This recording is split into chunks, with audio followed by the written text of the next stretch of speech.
Hello বন্ধুরা, কেমন আছো সবাই? আশা করি সবাই খুব ভালো আছে। তো আমি সঙ্গীতা নিয়ে চলে এসেছি একটা নতুন ভিডিও তোমাদের জন্য। তবে এই ভিডিওটা আজকের নয়, অনেক দিনে তো এডিট করতে পারিনি, কারণ সময়ের খুব অভাব ছিল। তো আমার ছেলের স্কুল ফ্রেন্ডের বার্থডে ছিল, তো ওরা আমাদের সবাইকে ইনভাইট করেছিল। তো আমরা সবাই গিয়েছিলাম। আমরা যখন যাই ওরা খুব খুশি হয়। তো আমাদের বার্থডে বয়ের জন্য আমরা এই গিফটটা এনেছিলাম সবাই মিলে একসঙ্গে। আর যখন যাই কেক চলে এসেছে অলরেডি। তো কেক কাটিংয়ের পালা, বাচ্চাগুলো তো ধৈর্য ধরছে না।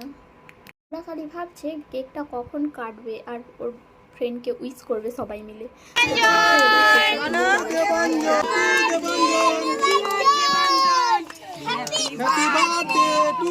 কেক কাটতে কাটতে আমাদের বার্থডে বয় একটু রাগারাগি হয়ে গেল ওর মামামের সঙ্গে। তো কেকটি কাটার পর আমাদের সবাইকে কেক দিয়ে দিল আর আমরা খেয়ে নিলাম। তারপর ওদের বাড়িতে রান্না করেছিল রাতে আমাদের জন্য। তো আমরা সবাই একসাথে সবাই খেতে বসলাম। তো সবাই মোটামুটি খাওয়া দাওয়া করে বাড়ি আস্তে আস্তে প্রায় আমাদের তখন প্রায় রাত 10টা, সাড়ে 10টা মতো হয়ে গেছে। তো দেবাঞ্জনের বার্থডেতে আমরা সবাই মিলে খুব এনজয় করেছি। তো তোমাদের এই ভিডিওটা কেমন লাগলো আমাকে অবশ্যই তোমরা কমেন্ট করে জানাবে। তো আজকের ভিডিওটা আমি এখানেই শেষ করছি। দেখা হচ্ছে পরের একটা ভিডিওতে। তো আজকের মতো টাটা।